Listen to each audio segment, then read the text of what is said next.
Selamat pagi pemirsa Carang TV, kembali Anda dengarkan berita-berita seputar Maluku dalam program Carang 8 untuk edisi Senin 2 November 2020. Rangkaian berita Carang 8 dibuka dengan dua topik berita utama.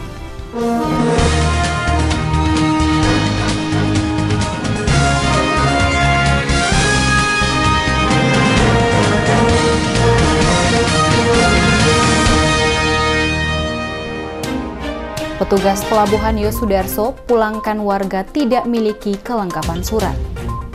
Pasar tradisional modern diharapkan dapat mengakomodir semua pedagang.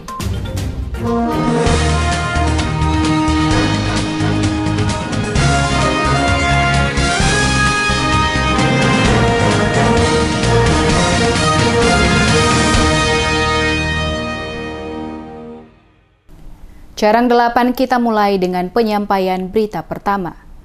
Petugas pelabuhan Yosudarso pulangkan warga tidak miliki kelengkapan surat. Tim gabungan Satgas Covid yang bertugas di Pelabuhan Yosudarso telah memulangkan 9 orang pelaku perjalanan dari Pelabuhan Yosudarso Ambon ke daerah asal mereka karena tidak dilengkapi oleh surat-surat sesuai aturan yang berlaku selama masa PSBB diterapkan dalam wilayah Kota Ambon. Hal tersebut disampaikan langsung oleh Kepala Seksi Pengendalian Karantina dan Surveillance Epidemiologi Pelabuhan Yosudarso Ambon, Nazir Tuasamu, kepada tim DMS Media Group di Pelabuhan Yosudarso Ambon Sabtu 31 Oktober 2020.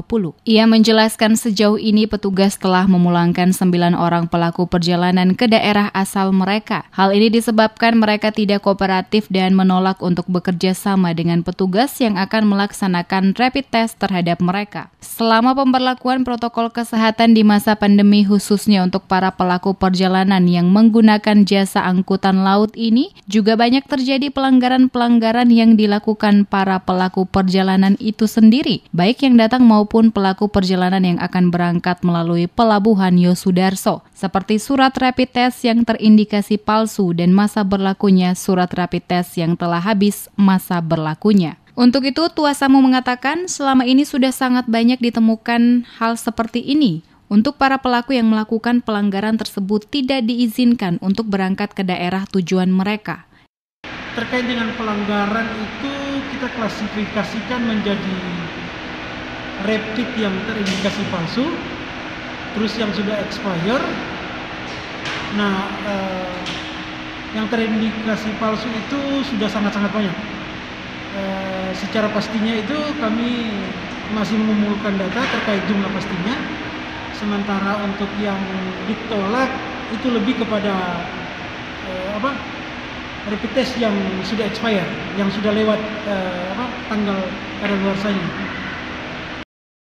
Sementara itu, pengawas PSBB Pelabuhan Yosudarso MP Selano saat diwawancarai mengenai pengawasan menjelaskan selama pemberlakuan PSBB sampai saat ini ditemukan banyak pelanggaran yang dilakukan oleh para pelaku perjalanan, seperti izin masuk dan rapid test palsu, dan ada juga menggunakan hasil yang reaktif. Untuk itu, Selano mengatakan jika ditemukan para pelaku perjalanan tidak diberangkatkan dan akan diarahkan oleh petugas untuk melengkapi persyaratan yang diminta, dan yang ditemukan surat rapid tes reaktif akan dikembalikan langsung ke rumah mereka oleh petugas.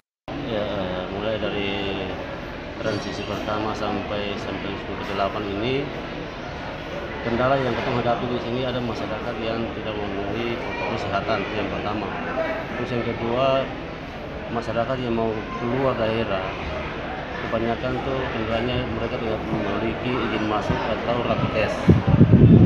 Arahan yang kita berikan buat mereka itu untuk segera membuat semua surat keluar daerah maupun surat masuk Kota Ambon yang tidak memiliki surat rapid test itu tidak diperbolehkan untuk berangkat atau naik kapal.